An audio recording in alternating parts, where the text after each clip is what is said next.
Assalamu alaikum, everyone, and welcome to this very special breast cancer awareness webinar. I'm Dr. Navera Ali, Senior Research Medical Officer, Oncology, Liaquat National Hospital. As we all know, October has been recognized internationally as the month in which we do breast cancer awareness. This is the month where we break the taboos and we spread knowledge, spread awareness, and we keep reminding ourselves and each other about how early detection saves lives. Now, many of you might be familiar that Liaquat National Hospital has been very consistently involved in arranging breast cancer awareness campaigns and screening camps and many other activities. I, for one, have been a part of many. But this time, I would like to do something different. Instead of just asking questions, I would like to rather walk you through a real life case scenario, which might resonate with a lot of you, and it even might be relatable to some of you. It would also give you a glimpse of what a patient goes through every day in our clinics. But before that, of course, I would like to introduce our very, very esteemed and qualified panelist, जिनको of course किसी introduction की जरूरत नहीं है, but just for the sake of it, we have Professor Dr. Rufina Sumro, Head of Breast Surgery Department. We have with us Professor Dr. Naila Zahid, Head of Oncology Department at LNH. We also have with us Associate Professor, Consultant Histopathology, Dr. Amna Khurshid, and we have with us Associate Professor, Consultant Dr. Sadaf Nasir. I welcome you all. Thank you very much for your time. Without further ado, I would just आप सबके साथ मैं एक case के साथ शुरुआत करूंगी. Regular सवाल जवाब हमने काफी किए हैं. So suppose हम नाम चेंज करने के, of course, for the sake of confidentiality. We have a 40-year-old woman. Suppose unka naam we say Yasmin hai, right? And she is a mother of 2 kids. वो एक स्कूल में teacher है, English पढ़ाती हैं. उनके rest of the people की तरह life है. हम सब की तरह कराची के जो प्रॉब्लम्स है उनकी भी वही प्रॉब्लम्स है. That is this. She's a common woman. Now, one fine day in the morning, during her shower, she discovers a lump in her breast. Now, she is naive. उन्हें कोई खास क्लू नहीं है. ज़्यादा कनेक्टेड नहीं है लोगों से, अवेयरनेस नहीं पहुंची है इतनी उन तक. But someone just guides her कि go to Liaquat National Hospital, you might find help there. So what she does is she books a ride. She comes to Liaquat National Hospital. यहाँ enter होती है, दाखिल होती हैं. उन्हें कुछ नहीं पता उन्हें कहाँ जाना चाहिए. सीधा वो जाके अपनी खुद से बायोप्सी करवा दें, खुद से अपना कोई अल्ट्रासाउंड करवा दें, खुद से डायरेक्ट किसी और क्लिनिक चली जाए. कहाँ उन्हें सबसे पहले जाना चाहिए? डॉक्टर रफीना, मैं आपसे पूछती हूँ.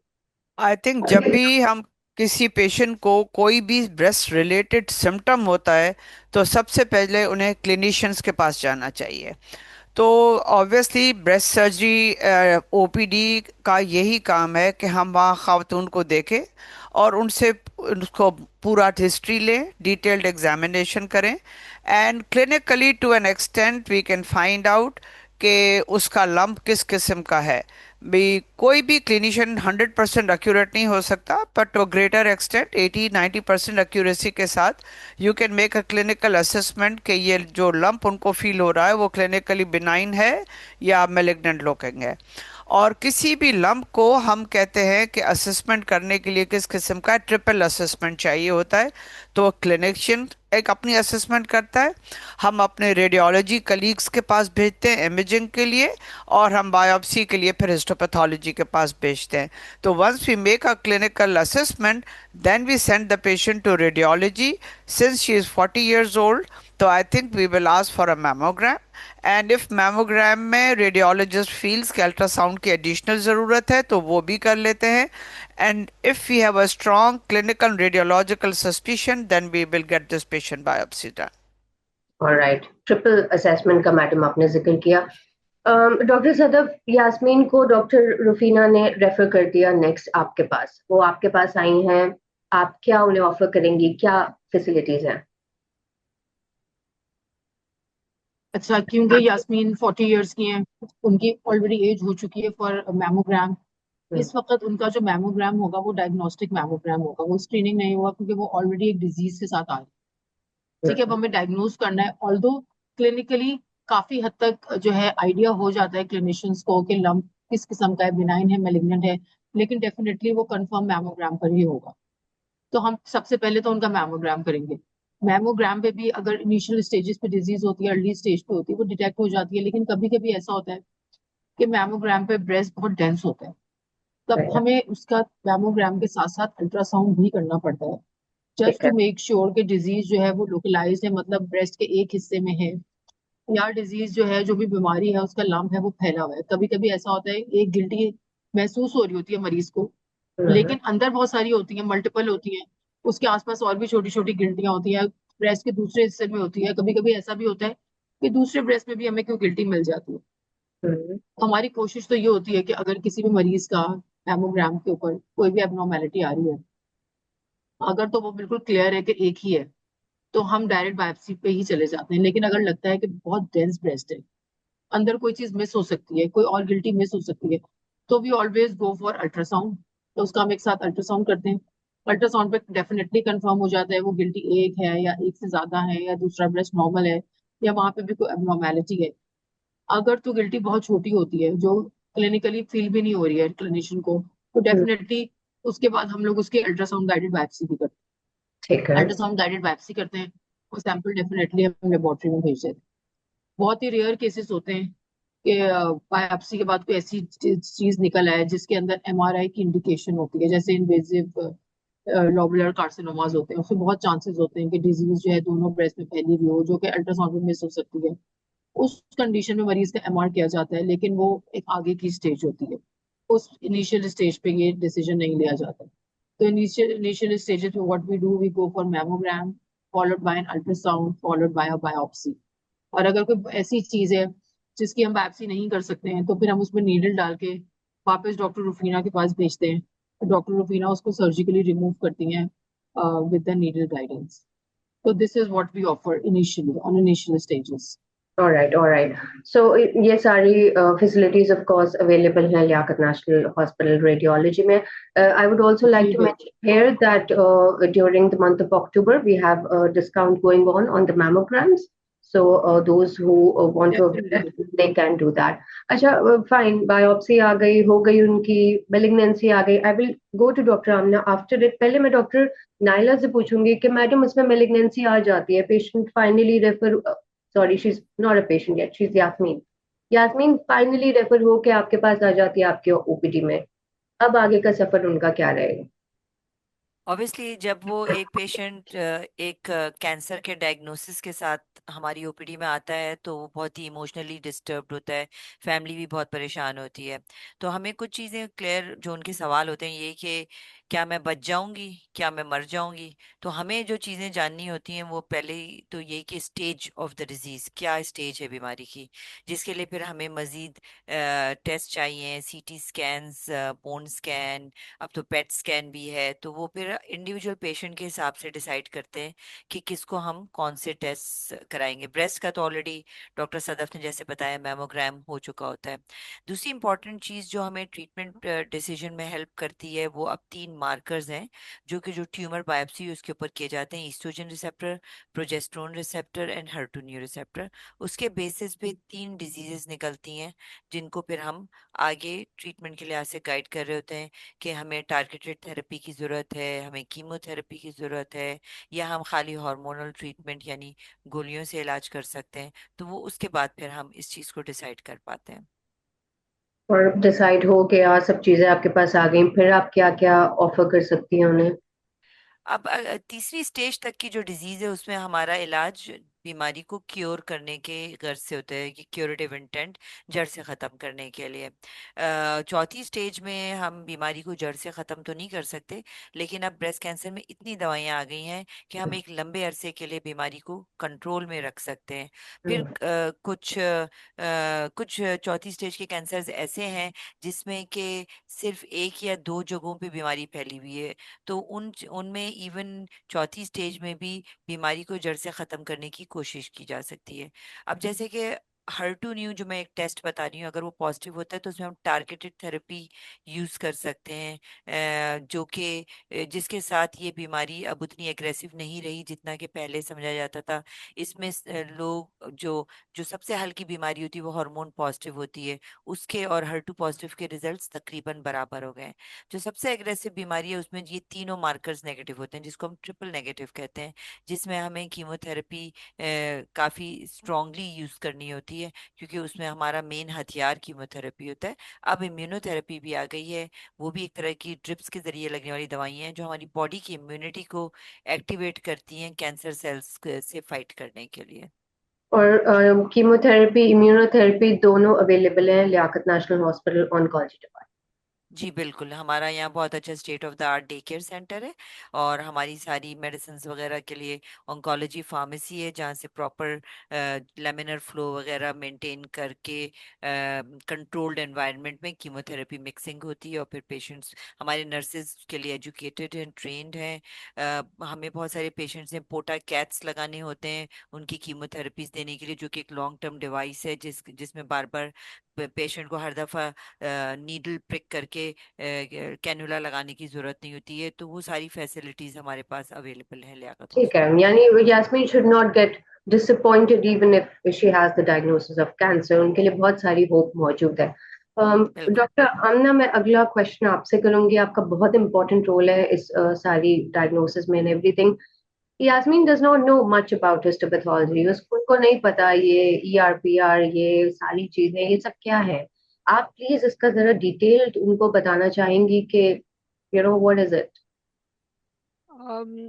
हिस्टोपैथोलॉजी में बेसिकली जो लैब पार्ट है, जो ट्रिपल असेसमेंट डॉक्टर रुफीना ने बताई कि लैब में जब आपकी बायोप्सी पहुंचती है तो आपकी बायोप्सी पे हम जो डायग्नोसिस कंफर्म होता है वो हिस्टोपैथोलॉजी पे कंफर्म होता है, और फिर आपके ट्रीटमेंट प्लान के लिए जो ऑन्कोलॉजी में डॉक्टर नाइला को चीज़ें चाहिए होंगी, ER PR HER2, ये सब की रिपोर्ट और इनकी मालूमात यहाँ हिस्टोपैथोलॉजी लैब से जनरेट होती हैं। अब ER PR होते क्या हैं कि नॉर्मली रिसेप्टर्स होते हैं जो बॉडी में मौजूद होते हैं, जिनकी इंक्रीज एक्टिविटी की वजह से कैंसर होता है। और इसी तरह हर टू न्यू एक जीन है जिसकी एम्प्लीफिकेशन जब वो एक्सप्रेस होती है इन ट्यूमर सेल्स, तो एक्चुअली वो कैंसर के सेल्स को डिवाइड करने में हेल्प करती है। लेकिन अगर हम इसको आइडेंटिफाई कर लेते हैं तो एग्जैक्टली थेरेपी इसके अगेंस्ट यूज होती है to control the disease process. Alright, alright, thank you, मेरे ख्याल से काफी क्लियर हुआ होगा। अच्छा, अब हम जरा इस सिचुएशन को थोड़ा सा चेंज करते हैं, लाइक डॉक्टर नवेला, मैं आपको थोड़ा बात बताऊं, जो हमने बात की, यास्मीन को सर्जरी की भी जरूरत होगी। हाँ हाँ। आई वाज हमने कमिंग हम बैक। मैडम आप प्लीज करें, आप प्लीज करें। जब ये इनकी पूरी जैसे डॉक्टर नायला बात कर रही थी कि हमें बायोलॉजी पता चल जाती, ER PR HER2 क्या है, स्टेजिंग क्या है, इसके बाद हम और ऑन्कोलॉजी और जनरल सर्जरी डिसाइड करते हैं मिलके कि इस पेशेंट को अपफ्रंट सर्जरी चाहिए, या हम इसको पहले जो है वो दवाओं के जरिए ट्रीट करेंगे, बाद में सर्जरी करेंगे। इसका दारोमदार जो हो रहा है बहुत सारी चीज़ों पे होता है कि पेशेंट सर्जरी क्या कराना चाहती है, हम क्या ऑफर कर सकते हैं, और अगर साइज बड़ी है और हमें ब्रेस्ट बचाने की ख्वाहिश है, या जैसे डॉक्टर नायला, डॉक्टर आमना जिक्र कर रही हैं, जो HER2 पॉजिटिव पेशेंट्स हैं, जो ट्रिपल नेगेटिव पेशेंट्स हैं, उसमें हम चॉइस ये करते हैं कि पहले उनको कीमोथेरेपी, सिस्टमिक थेरेपी दे के उसको थोड़ा डाउन साइज करके फिर ऑपरेट करें तो बेहतर नतीजे निकलते हैं। इस तरीके से मैं सिर्फ ये बताना चाहूँगी कि हमारी जनरल पब्लिक ये समझती है कि ब्रेस्ट कैंसर का मतलब है कि ब्रेस्ट रिमूव करना, तो हम बहुत हद तक मरीजों में, अब ज़्यादा से ज़्यादा मरीजों में ब्रेस्ट बचा सकते हैं। और अगर हमको ब्रेस्ट रिमूव भी करना पड़ता है तो जनरली हम इमीडिएट रिकंस्ट्रक्शंस के ऑप्शंस यहाँ अवेलेबल हैं, और इस किस्म से भी हम करते हैं कि पेशेंट का अपना ब्रेस्ट का स्किन एनवेलप छोड़ते हैं, और अगर वो निपल से दूर है तो हम उनका अपना निपल एरियोला कॉम्प्लेक्स भी पीछे छोड़ते हैं, अंदर से ब्रेस्ट निकालते हैं और उसको इम्प्लांट या पेशेंट का अपना टिश्यू डाल के उसको भर के वापस वही शेप भी दे सकते हैं। ये सारी फैसिलिटीज लियाकत नेशनल में अवेलेबल है। और मैडम सॉरी ये doctor ji please sorry doctor Navera, Amna. I just want to add कि जो ऑन्कोलॉजी में डॉक्टर नाइला ने मेंशन किया, for immunotherapy we have now also started doing PDL1 testing okay, very very important. At Liaquat, yes at Liaquat PDL1 national testing hospital. बहुत अच्छा share किया, definitely. Madam आपसे, doctor Rubina आपसे दोबारा पूछना चाहूंगी, ये चॉइस किस हद तक पेशेंट के पास भी होगा कि उसको किस किस्म की सर्जरी की तरफ जाना चाहिए? देखें, इसका चॉइस पेशेंट और डॉक्टर मिलके करते हैं। हम उनको गाइड करते हैं, जैसे डॉक्टर सदब बता रही थी, पूरा फैला हुआ है ठीक है। जिसमें ज्यादा ब्रेस्ट में पूरा फैला हुआ है तो ब्रेस्ट कंजर्व करना मुश्किल हो जाएगा, बिकॉज ब्रेस्ट कंजर्व करने के लिए ये बहुत बेसिक शर्त है कि हमने सारी बीमारी निकाल ली है, पीछे कोई चीज छोड़ी नहीं है। बिल्कुल तो ये एक इम्पॉर्टेंट चीज है। और फिर आपकी जब जैसे जो सर्टेन कंडीशंस हमने बात की जिसमें कीमो देना है, उससे श्रिंकेज कितनी हुई है। और अगर आजकल तो लार्जर ट्यूमर भी है तो हमारे पास इतने ऑन्कोप्लास्टिक प्रोसीजर्स मौजूद हैं कि हम लार्जर हिस्सा भी निकाल के पेशेंट के नेबरहुड से फ्लैप्स लेके उसको अंदर भर देते हैं, तो उस to give it a better shape. And I think दूसरी चीज जो मैं शेयर करना चाहूंगी, ब्रेस्ट कैंसर सर्जरी का इम्पॉर्टेंट रोल होता है कि अंडर आर्म्स में जाता है, ठीक तो है। हमको अननेसेसरी एक्जिला को क्लियर नहीं करना पड़ता है, उससे हाथ के सूजने का खतरा होता है। तो हमारे पास फैसिलिटी यहाँ मौजूद है कि हम स्पेशल तरीके से स्पेसिफिक अंडर आर्म का नोड, जिसको सेंटिनल नोड कहते हैं, वो निकालते हैं, डॉक्टर आमना के पास भेजते हैं, वो हमें बताती है कि इसमें ट्यूमर मौजूद है या नहीं है।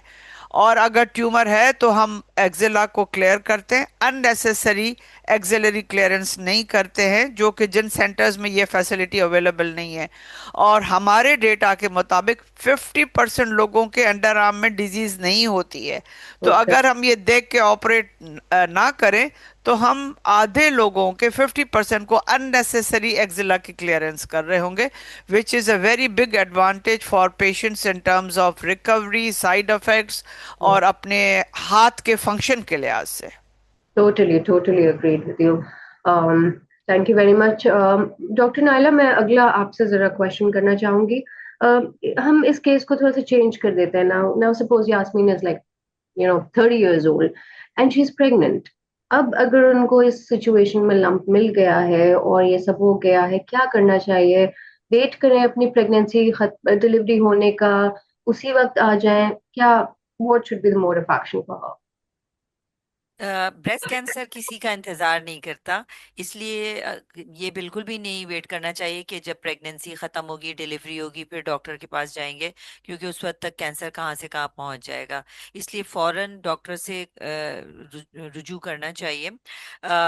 अगर ब्रेस्ट कैंसर पहले 3 महीनों में, प्रेगनेंसी के पहले 3 महीनों में हुआ है, तो उसका ट्रीटमेंट, चाहे वो ऑपरेशन हो, चाहे वो कीमोथेरेपी वगैरह हो, मुश्किल होता है।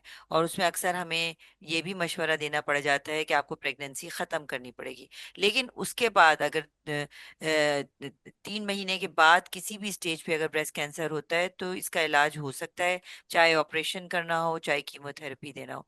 तो अगर इस तरह की कोई गुठली प्रेगनेंसी के दौरान महसूस हो तो भी परेशान नहीं होना चाहिए और फौरन हॉस्पिटल आ जाना चाहिए। लेकिन इसमें जो नॉर्मली हम मेमोग्राम वगैरह करते हैं, वो चीज़ें हम ऑफर नहीं कर सकते। डॉक्टर सदफ हमें इसमें गाइड कर सकेंगी मेरे ख्याल से ज़्यादा। डॉक्टर सैफ, आप बताना चाहेंगे क्या क्या टेस्ट उनके हो सकते हैं ड्यूरिंग प्रेगनेंसी, कौन से मना है? अगर कोई प्रेग्नेंट पेशेंट हमारे पास आती है तो सबसे पहले तो हम उसका अल्ट्रासाउंड करते हैं डेफिनेटली। उसका कि पेशेंट भी यंग है, प्रेग्नेंट भी है, तो दो इंडिकेशंस है कि we don't directly go for mammogram just because number one because of the radiations, number two because of the age.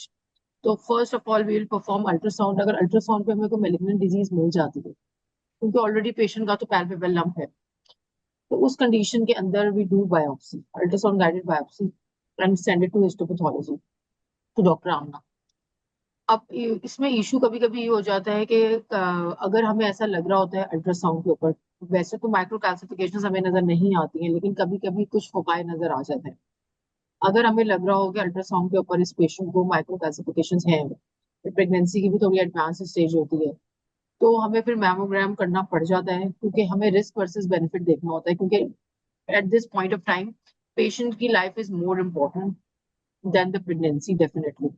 तो हमें जो है फिर मैमोग्राम करना पड़ जाता है to see the extent of the disease. कभी कभी माइक्रो मैथ छोटा होता है लेकिन माइक्रो कैल्सिफिकेशन ब्रेस्ट में फैली भी होती है। तो ठीक है। उससे जो है जब वो डॉक्टर फीना के पास जाएगी तो डेफिनेटली उनका डिसीजन जो है सर्जरी का चेंज हो जाएगा। जैसे उन्होंने बताया कि अगर बीमारी बहुत ज्यादा फैली हुई है तो उनकी सर्जिकल अप्रोच चेंज हो जाएगी। तो उस कंडीशन में हमें मैमोग्राम भी करना पड़ सकता है, लेकिन it is not the first choice. Definitely first we go for ultrasound. हमें कंफर्म हो जाता है बायोप्सी के पे कि ये मेलिग्नेंट ही डिजीज है, हम्म, कैंसर ही है, तब we can go for mammogram later on. ठीक है। और राइट, और ये रिस्क वर्सेस बेनिफिट वाले हम्म। वाली सिचुएशन होगी। डॉक्टर रुफीना, जी। आपके पास आती है प्रेग्नेंट वुमन, क्या आप करना चाहेंगे? आई थिंक जब वो सेकंड ट्राइमेस्टर में हमारे पास आती है, फर्स्ट ट्राइमेस्टर में जैसे डॉक्टर नायला ने बताया कि we would not like to intervene, तो डिपेंडिंग अपॉन के गुठली की साइज कितनी है और बायोलॉजी, जैसे मैंने कहा था, ERPR HER2 स्टेटस क्या है, और सर्टेन कीमोथेरेपी ऑप्शंस जो हैं वो हम प्रेगनेंसी में सेफली दे सकते हैं, और ऑपरेट भी और या सैंडविच भी कर देते हैं कि देते हैं कुछ दवाएं ड्यूरिंग प्रेगनेंसी डिलीवर करा के, बाकी जो दवाएं प्रेगनेंसी में हम हेजिटेट करते हैं वो इसके बाद देते हैं, and then plan the surgery. या अगर कोई बहुत स्मॉल साइज है और फेवरेबल बायोलॉजी है तो we can even operate during pregnancy. Alright, alright. आप ही से पूछूंगी डॉक्टर रुफीना अगला क्वेश्चन दैट नाउ डेज हम थोड़ा सा शिफ्ट देख रहे हैं। प्रीवियसली अपनी रजिस्ट्री में भी जब हम देखते थे, ओल्डर विमेन ज्यादा हमें ब्रेस्ट कैंसर से अफेक्टेड नजर आती थी। अब बहुत यंगर लॉट भी, sometimes as young as maybe 18 years old, बहुत ज्यादा इनका भी डायग्नोसिस होता चला जा रहा है। Anything you would like to say about it? Do you often see cases in your clinics like I these? Think Liaquat National के डेटा में मेरे पास 7% are in their 20s। Oh my God. तो जितना भी देखते हैं in 20s we have 7% of patient 20s, तो yes we are seeing lot of younger lot. अगर हम वेस्टर्न डेटा से कंपेयर करें तो हमारी पीक एज है 40s में, वहाँ पीक एज है 50+ में, वहाँ राइट शिफ्ट ज़्यादा है, हमारे पास यंगर स्लॉट ज़्यादा है, तो yes we are seeing lot younger patients. अब there can be various reasons for that Sure. कि हमारा लाइफ एक्सपेक्टेंसी भी उनसे कम है, हमारी मे बी इन्वायरमेंटल चीज़ें, जेनेटिक फैक्टर्स वो ज़्यादा। अब हमारे पास दूसरी चीज़ें जो है कि हम बहुत ज़्यादा जेनेटिक टेस्ट जो पहले पाकिस्तान में अवेलेबल नहीं था, अब लियाकत नेशनल में भी अवेलेबल है, वो करने लगे हैं। तो उससे हमें हेरिडिटरी कैंसर्स का, जेनेटिक म्यूटेशंस का बहुत पता चल रहा है, and may be that could be one of the reasons. अब हमारा उसका जेनेटिक ऑल्ट्रेशंस जो है, हमारा पिकअप रेट ज़्यादा हो गया है, पहले था या नहीं था, बिकॉज हमारे पास फैसिलिटीज़ अवेलेबल नहीं थी, अब हैं। और वो ना सिर्फ हमारे स्क्रीनिंग में, प्लानिंग में, ट्रीटमेंट में, उन सब का बहुत इंपॉर्टेंट रोल है। Completely completely agree. डॉक्टर आमना, आप कुछ कहना चाहेंगी जेनेटिक टेस्टिंग के बारे में? जी, जेनेटिक टेस्टिंग में हमने अब जैसे डॉक्टर रुफीना ने बताया कि BRCA1 और 2 ऑफर कर रहे हैं, और उसके बेसिस पे ट्रीटमेंट भी चेंज होता है और फैमिली स्क्रीनिंग भी होती है। तो वो पेशेंट्स जिनके क्लोज रिलेटिव्स में कैंसर था, फैमिली में कैंसर था, वो सब स्क्रीन होते हैं, एंड थ्रू दिस कि हम ट्रीट ना सिर्फ उस पेशेंट को ट्रीट करें बल्कि उनके जो क्लोज रिलेटिव्स हैं वहाँ से भी आप early detection of breast cancer कर सकते हैं, which is I think very important. Very important, agree. Dr. Naila, what would you like to say about it? You know, younger girls getting affected, family history, genetic testing. What would you like to say? हाँ, ये तो है कि हम ये shift देख रहे हैं कि हमारे यहाँ यंगर खवातीन में ब्रेस्ट कैंसर का इंसिडेंस बढ़ रहा है। तो इम्पोर्टेंट बात एक तो ये है कि हमें इस चीज़ के लिए सबको बहुत विजिलेंट रहना है, क्योंकि यंगर एज में जो है हम मैमोग्राम तो नहीं कर सकते हैं। तो इन लोगों को अपना सेल्फ ब्रेस्ट एग्जामिनेशन हर महीने ज़रूर करना चाहिए, और उसका बेस्ट टाइम होता है पीरियड्स ख़त्म होने के बाद। पीरियड्स ख़त्म होने के Okay. बाद अपना चेकअप ज़रूर करें। उसके हमारे पास वैसे मौजूद हैं ब्रेस्ट क्लिनिक में भी, हमने उसके बनाए हुए हैं how to examine your breast के बारे में, कि किस तरह खुद चेक करना है। बेसिकली कोई भी चेंज दोनों ब्रेस्ट के में डिफरेंस नजर आने लग जाए, कोई निपल डिस्चार्ज हो, कोई कोई पेनलेस गुठली नई बन जाए, क्योंकि बहुत सारी गुठलियां ब्रेस्ट में बनती हैं जो पीरियड्स के दौरान खत्म हो जाती हैं। तो ये सारी चीजें हैं। लाइफस्टाइल में क्या चेंजेस की जा सकती हैं, जो चीज़ें प्रूवन हैं उसमें बहुत सी हमारे कंट्री में, हमारी खवातीन में एप्लीकेबल नहीं है, जैसे कि late first pregnancy after age 30, लेकिन हमारे यहाँ ज्यादातर खवातीन के बच्चे 20s में हो रहे थे। हाँ, ये है कि हमारे यहाँ ज्यादातर खवातीन का वेट जो है ज्यादा है, तो इस पे काम करने की जरूरत है कि बीएमआई को मेंटेन किया जाए। दूसरा, फिजिकल एक्टिविटी, सिडेंट्री लाइफस्टाइल बढ़ता जा रहा है, खवातीन जॉब्स में आना शुरू जब से हो गई हैं तो उनकी फिजिकल एक्टिविटी इतनी नहीं है। और अब ये भी हमें पता है कि physical activity is very important. पूरे हफ्ते में अगर 150 मिनट्स की exercise, not a heavy exercise, mild exercise which is less than half an hour per day कर अपने लिए वक्फ कर लिया जाए तो वो बहुत इंपॉर्टेंट है। बहुत सारी चीजें कार्सिनोजेनिक हैं, पोल्यूशन बहुत हमारे यहाँ मेरे ख्याल से कंट्रीब्यूट कर रहा है जिसमें हम कुछ नहीं कर सकते, that is something to be taken care of by government. लेकिन जो ये जो फास्ट फूड्स वगैरह का वो हो गया है उसमें क्वालिटी कंट्रोल हमारे यहाँ नहीं है। बहुत वो जो यूज्ड ऑयल है वो बार बार यूज हो रहा होता है, और बाकी चीजें कितनी एक्सपायर्ड हैं। देही इलाकों में जो फर्टिलाइजर्स यूज हो रहे हैं बहुत सारे उसमें दुनिया भर में ऑब्सोलीट हैं जो हमारे यहाँ अभी भी यूज हो रहे हैं, और वो पानी में पानी उससे कंटेमिनेट हुआ हुआ होता है, वही पानी वो लोग यूज कर रहे होते हैं पीने के लिए, खाना पकाने के लिए।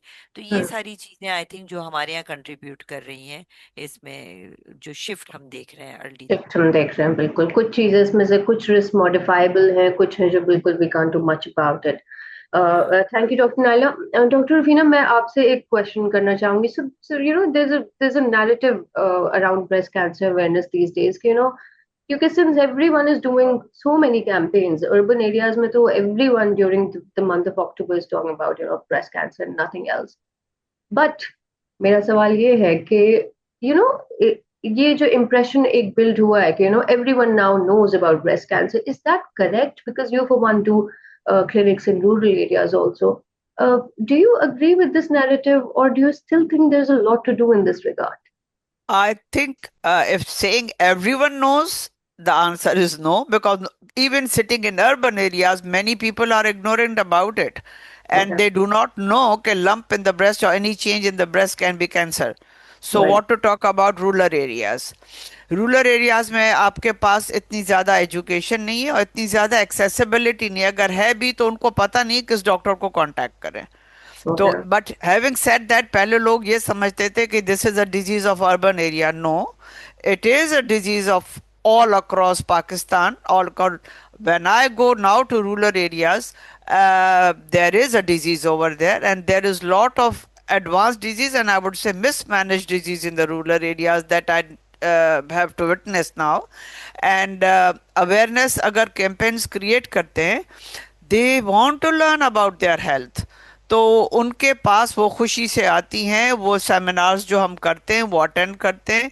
और मैंने सिंधी में ब्रेस्ट सेल्फ एग्जामिनेशन की ट्रांसलेशन करके दिए, वो खुशी से लेके जाते हैं और डिस्ट्रीब्यूट करते हैं अपने नेबरहुड में।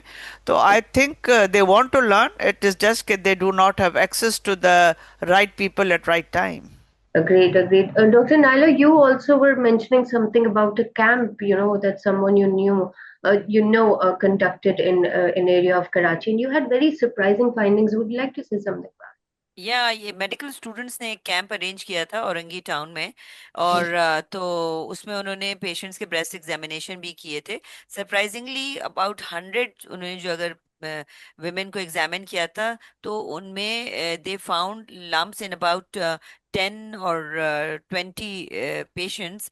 ऑब्वियसली अब वो सारे के सारे कैंसरस तो नहीं होंगे, but still finding lumps in 10 to 20 women is it? quite a big number out of 100. That means every fifth woman. अब तक हम every eighth सुन रहे थे, every fifth is very very alarming. Yeah, I agree. Time obviously हमारे पास कम है, but before we wrap, एक आखिरी सवाल, टेक होम मैसेज से पहले एक आखिरी सवाल जो मैं पूछना चाहूंगी वो ये कि you know, for people like Yasmin, a very important aspect is, you know, their emotional health, their mental well-being. Um, what about that? वो ये सारी treatments of course great, ये life के लिए हैं उनकी, बहुत amazing. But what about her mental health? उसके लिए हम क्या कर सकते हैं, क्या कहेंगे आप? डॉक्टर नाइला आप बताइए, फिर डॉक्टर रुफीना आप भी कुछ कहना चाहें। अच्छा, एक्चुअली देखें, ये हम लोग सब लोग इतना बिजी होते हैं, इस चीज को हम भूल जाते हैं। हम मरीजों को जो इमोशनल सपोर्ट है बाज दफा नहीं दे पाते हैं। और बाज दफा ये भी होता है कि पेशेंट के साथ जो फैमिली आई हुई होती है वो इतना ज्यादा पूछ रही होती है कि पेशेंट बेचारा खामोश बैठा रहता है और अपने सवालों के साथ वापस चला जाता है। तो मेरी हमेशा कोशिश ये होती है कि eye to eye contact with the patient, see what is going through her mind, और उसको सेटिस्फाई किया जाए सबसे पहले। बाकी फैमिली उसके बाद आती है। और इस दफा बात दफा आप लोग को बहुत कंट्रोल करना पड़ता है, फैमिलीज को रोकना पड़ता है कि भाई आप चुप हो जाएं, पेशेंट को बात करने दें। दूसरा ये कि जाहिर सी बात है कि उनको इस चीज को रियलाइज करना कि आप पहली नहीं है जिसके साथ ये हो रहा है, बहुत सारी सक्सेस स्टोरीज हैं। तो उसके लिए हमारे पास लियाकत में ऑन्कोलॉजी सपोर्ट सर्विस है, डॉक्टर रुफीना और डिटेल में उसके बारे में बताएंगी। वहाँ हमारे पास सर्वाइवर्स हैं जो कि इन लोगों को गाइड कर रहे होते हैं। एक और अहम चीज जो, क्योंकि इसकी डिटेल्स मैं डॉक्टर रफीना के लिए छोड़ूंगी, वो बताएंगी। दूसरी एक और चीज जो हमारे पास स्टार्ट हमने कर ली है, वो एक हम सफर के नाम से एक प्रोग्राम है जो हमारे हमारे पास एक वॉलंटियर है who lost his wife to cancer, उन्होंने स्टार्ट किया है वंस अ मंथ। उसमें वो साइकोलॉजिस्ट भी आती है और patient and their caregivers दोनों के लिए प्रोग्राम्स होते हैं, जिसमें कि पेशेंट्स आपस में एक दूसरे से बात कर रहे होते हैं, तो इस तरह उनको एक दूसरे को सपोर्ट दे रहे होते हैं for what they are going through. और फिर एक साइकोलॉजिस्ट होती है, वो भी उन्हें हेल्प कर रही होती है। तो ये वो कुछ चीजें हैं, but it's very important. Overall हम लोग इस इमोशनल एस्पेक्ट को भूल जाते हैं, which should be taken care of. Totally agreed. Doctor Raveena, आपके पास आऊंगी। एक तो ये जो डॉक्टर नायला ने सपोर्ट ग्रुप, दूसरा ये भी मैं पूछना चाहूंगी कि isn't it the responsibility of the government also to provide subsidized psychotherapies to such patients, maybe create a drive about it कि जिसमें at least cancer के patients को थोड़ी subsidized psychotherapy मिले, considering it's very expensive if you go out. That's the reason कि आपके पास पहले ये होना चाहिए कि पेशेंट को इतनी टेंशन, एंजाइटी, एप्रीहेंशन क्यों होती है। There are many reasons. एक चीज तो ये है कि ये कैंसर वर्ड से सब डर जाते हैं, obviously everyone start thinking about life and death. Totally. दूसरी चीज, सबसे पहला खौफ आता है मेरा क्या होगा, मेरे छोटे बच्चे हैं। वो अपने सबसे ज्यादा खौफ जो ना उसको अपने मरने का है ना किसी और का, फौरन जो डर आता है कि मेरे बच्चे छोटे, उनका क्या होगा, because they think it this is the death sentence. Right. और दूसरे जो आपके डर खौफ होते हैं, the fear of surgery, losing the breast, the fear of side effects of chemotherapy, and the biggest side effect is losing the hair. And आपको जो माहौल में जो हमारे इमीडिएट फैमिली एंड फ्रेंड्स हैं कि इसकी शक्ल देखो काली हो गई है, बाल उतर गए, ये जो नेगेटिव रिमार्क्स है ना, और what ever the lady is going through physically, emotionally, उसको सपोर्ट नहीं मिलती है, बल्कि नेगेटिव एस्पेक्ट्स और नेगेटिव कमेंट्स सुनने को मिलते हैं। Yes, and the biggest and the most important जो वरी है इज फाइनेंसेस। जो न्यूअर जो हम टारगेटेड थेरेपीज, इम्यूनोथेरेपीज की बातें कर रहे हैं, yes they are very very effective, but it comes with a significant cost. और हमारे पास अच्छे अच्छे मॉडरेट घर के लोग इतने सारे लाखों की ट्रीटमेंट अफोर्ड नहीं कर सकते हैं। तो इन सब चैलेंजेस को फेस करने के लिए आपको एक सिंपैथेटिक ईयर चाहिए जो आपकी एक्टिव लिसनिंग कर सके। आप कम से कम किसी के साथ अपनी बातें शेयर करें, अपना गम गलत कर सकें, और कोई कहीं से आपको एक हाथ मिल जाए जो आपको इन सारे प्रॉब्लम्स को ओवरकम करने में भी हेल्प करे। तो यस, अपने प्राइमरी फिजिशियंस की अगर दो लफ्ज उनसे भी सुन लें तो बहुत फर्क पड़ता है। लेकिन वो हम दो लफ्ज या दो जुमलों की बात करें, जैसे डॉक्टर नायला, लंबा चौड़ा उनके प्रॉब्लम सुनने का टाइम शायद इतने बिजी क्लिनिक्स में क्लिनिशियंस को नहीं हो सकता है। तो जो हमारे डॉक्टर नायला बात कर कैंसर सपोर्ट, जो सर्वाइवर्स के साथ आपको बात करके मिलती है ना, जिस सफ़र से वो गुजरे हों, और दो लोग जो उससे गुजरे हों और दूसरे को ये सफ़र शुरू करना है, तो इससे बहुत हिम्मत आ जाती है। और उसके साथ मिलके अगर आपके पास कोई ट्रेंड साइकोलॉजिस्ट है, कोई और आपको जो उसमें थोड़ा इमोशनल साइकोलॉजिकल सपोर्ट दे सकता है, वो बहुत बहुत इम्पॉर्टेंट चीज़ होती है, ख़ास तौर से ब्रेस्ट कैंसर पेशेंट्स में। और जो डॉक्टर नायला ज़ात करें, जो हम सफ़र का जिसने सफ़र शुरू किया है, उसने बड़ी डिटेल्ड आपको बताई कि ना सिर्फ फैमिली सफ़र करती है, फैमिली के मतलब पेशेंट सफ़र करता है, फैमिली को भी इमोशनल सपोर्ट चाहिए। तो सबको एक साथ लेके चलना पड़ता है। एंड उसके लिए जो हमारे पास ऑप्शंस हैं, oncology support centre, and specially उसमें अगर कैंसर सर्वाइवर्स हैं, मैं जो भी वेबिनार या सेमिनार्स करती हूँ, अगर उसमें मेरे पास कैंसर सर्वाइवर्स होते हैं, तो उसमें लोगों के ऑडियंस पे जो टेक होम मैसेज होता है बहुत इंपॉर्टेंट होता है कि ये अगर यंग बच्ची है, ये लड़के इतने लड़ तो इसका मतलब इट्स अ क्योरेबल डिजीज। तो Totally. कैंसर सर्वाइवर्स का भी बड़ा रोल होता है, जो कि हमारे पास अल्हम्दुलिल्लाह लोग अवेलेबल हैं जो फ्री ऑफ चार्ज आके यहाँ पे हमारे कैंसर पेशेंट्स को सपोर्ट करने के लिए तैयार हैं। उनको सपोर्ट करें कि बाल कैसे बनाएं, आईब्रोज कैसे स्टेंसिल्स लगाएं, how should they look like a lady, किस तरीके से हम उनको और सपोर्ट दे सकते हैं। एंड यस, बिकॉज हम सारी चीज़ें जो है फाइनेंशियल, इमोशनल, साइकोलॉजिकल सपोर्ट, वो चाहे अस्पताल से मिले, घर से मिले, फ्रेंड्स से मिले, फैमिली से मिले, गवर्नमेंट से मिले, वो ना काफ़ी रहेगी। जितना हम हेल्प कर सकते हैं उतना होना चाहिए। Totally, totally. And I believe the patients are very fond of these women जो हमारी oncology support services में हैं. They're very kind और patients भी बहुत उनके साथ. Also, I think they get a feeling that they're not alone in this. There are people who have Yeah. been through this and they have come out successful. At the other end, we are having a beautiful conversation, but of course we have to wrap since we are short of time. Before that, I would like to tell everyone कि Liaquat National Hospital में हमारे पास, as we just discussed, biopsy, histopathology, surgery, chemotherapy, immunotherapy, mammography, ultrasound, sari facilities are available under one roof.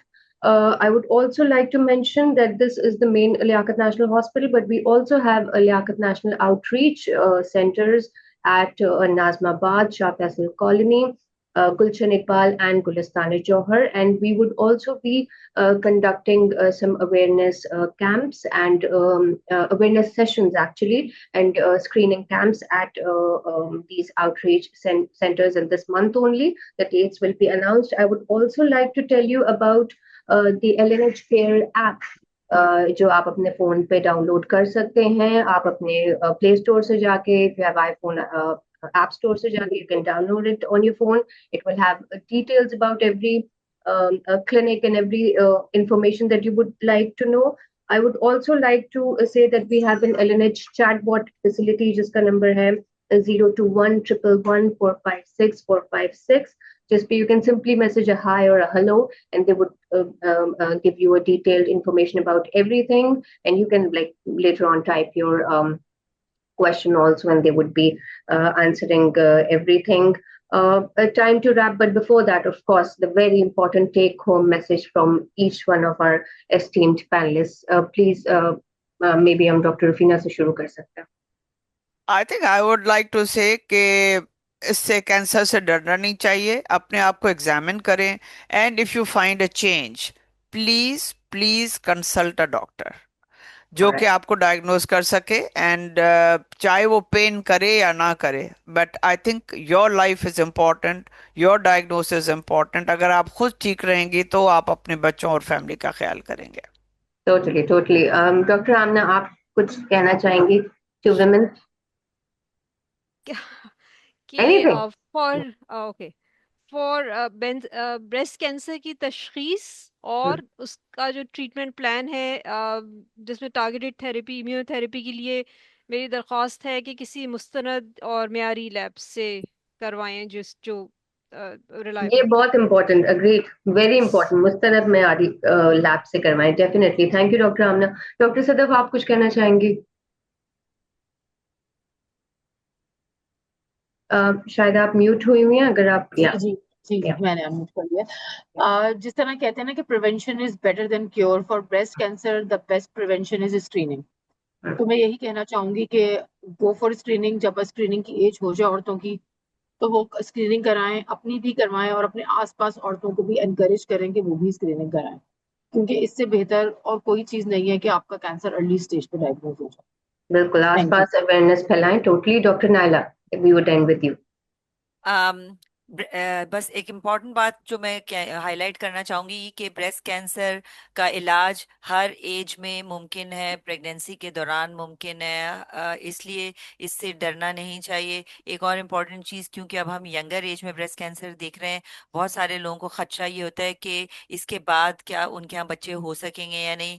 Breast cancer treatment के बाद भी खवातीन pregnant हो सकती हैं, और हमारे पास बहुत सारे सर्वाइवर्स ऐसे हैं जिनके ब्रेस्ट कैंसर ट्रीटमेंट के बाद उनके यहाँ बच्चे भी हुए हैं। तो इसलिए कोई भी चीज ब्रेस्ट कैंसर के इलाज से में रुकावट नहीं बननी चाहिए, इसका इलाज कराना चाहिए, और इंशाल्लाह आपको इसमें मुकम्मल क्योर मिल जाएगा। राइट, इंशाल्लाह इंशाल्लाह। हम हमारे वेबिनार के नीचे आप अपने क्वेश्चंस भी लिख सकते हैं, हम उनको भी इंशाल्लाह आंसर करेंगे। इस सेशन को हम रैप करते हैं with I think renewed ambition कि हर साल की तरह अक्टूबर में हम जिस तरह की कैंपेन्स करते हैं, we also are women, I think हमें भी एक रिन्यूड सेंस मिलता है of maybe spreading the word to those who still haven't heard much about it. और सच बात है कि अपना ख्याल रखने का भी, बिकॉज हम भी भूल जाते हैं to take care of ourselves, and to give maybe hope to each woman around us and tell her that she's important, and as much as she loves her family and everyone around her, she is equally important and she should be taking care of herself. This is Dr. Nawera Ali signing off. Take care of yourself. Allah Hafiz.